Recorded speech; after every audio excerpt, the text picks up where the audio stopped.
Shalom bien-aimé et sois béni dans le nom puissant de notre Seigneur et Sauveur Jésus-Christ Nazareth. C'est le serviteur de l'Éternel, le prophète Roland Benzi depuis São Paulo au Brésil. Alors, je viens à travers cette petite vidéo pour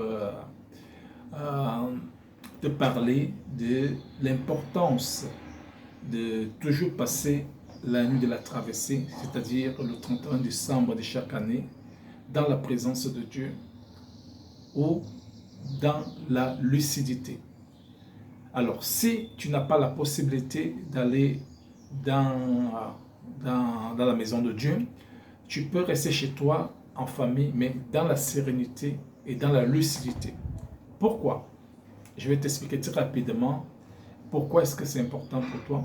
Tu dois savoir que le 31 décembre de chaque année, quand il est minuit exactement, c'est le moment de la transition. C'est-à-dire, tu quittes l'année écoulée pour entrer dans la nouvelle année. Ça, c'est le premier cas. La transition, la nuit de la transition.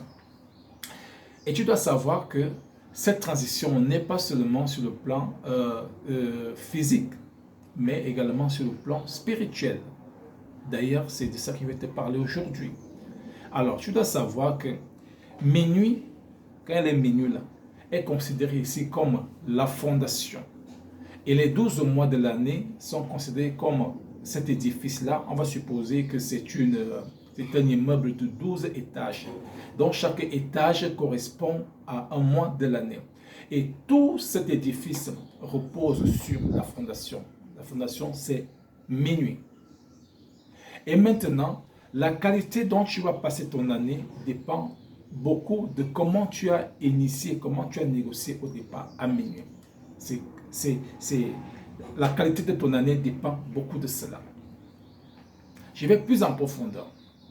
Tu dois également savoir que quand il est minuit, à cet intervalle-là, en ce moment de la transition sur le plan physique, sur le plan spirituel, il y a une bataille spirituelle. C'est-à-dire, le monde des ténèbres veut gagner et contrôler le terrain. Également, Dieu veut gagner et contrôler le terrain. Il y a une bataille spirituelle. Pourquoi cette bataille spirituelle? Parce que tous ceux qui ont la notion spirituelle savent que minuit, cet intervalle de minuit, ou alors la traversée, est très significatif dans tous les plans, tant physiques que spirituels. Alors, par exemple, quand tu es dans la distraction à minuit, pendant que tu es dans la fête, pendant que tu es en train de dormir, pendant que tu es en train de boire, manger ou danser ou faire je ne sais quoi, le 31 décembre à minuit, j'aimerais t'informer, au cas où tu ne le savais pas, que tes ennemis visibles ou invisibles sont en réunion et sont bien lucides, en train de décider sur ce qui doit t'arriver dans la nouvelle année. C'est comme ça. Pendant que tu as la distraction, tes ennemis visibles et invisibles sont en train de maudire ton année nouvelle. Ils sont en train de s'aimer des semences négatives à travers des malédictions que tu dois vivre dans la nouvelle année. C'est pour cela qu'il y a des gens qui entrent dans la nouvelle année étant déjà condamnés dans tous les niveaux. Condamnés, pourquoi? Parce qu'ils ont été détruits, ils ont été influencés depuis la fondation de l'année, c'est-à-dire minuit. Alors, si l'ennemi peut le faire et on voit la malédiction se manifester, toi également tu peux le faire, car la Bible dit le pouvoir de la vie et de la mort se trouve sur la langue. Alors, ce que tu déclares, ça s'accomplit. Tu dois donc savoir que tu es d'abord le premier prophète de ta vie. Donc, si tu ne vas pas dans la présence de Dieu, tu restes chez toi, en famille, dans la lucidité. Tu fais la communication verticale avec ton Créateur et tu lui parles. Tu prends autorité, tu prends contrôle sur tous les 12 mois de l'année. Tu prophétises, tu déclares des paroles de bénédiction. Tu sèmes des paroles de bénédiction dans chaque mois de l'année. Tu appelles chacun par son nom et tu déclares des paroles de bénédiction dans ton mois en cours. Et tu consacres également ton année au Seigneur Jésus-Christ Nazareth. Parce que quand tu consacres cette année entre les mains de Dieu, tu commences l'année dans la victoire et non pas pour la victoire.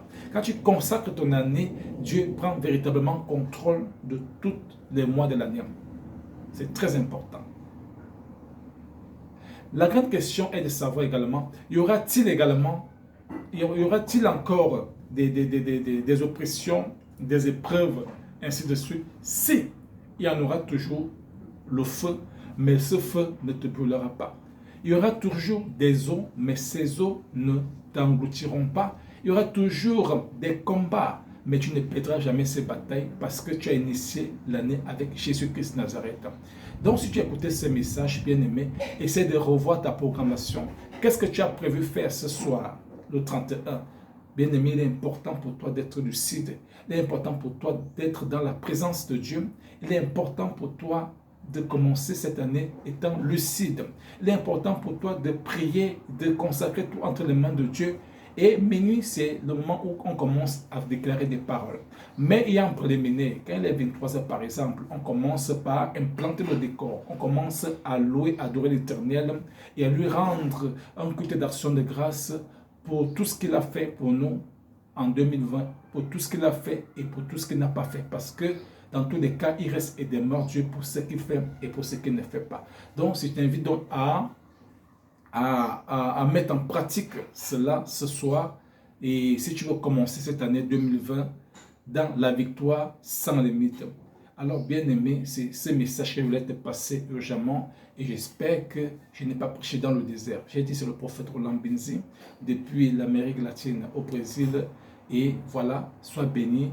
Bonne année 2021 dans le nom puissant de Seigneur Jésus-Christ Nazareth. Amen. Amen. Amen.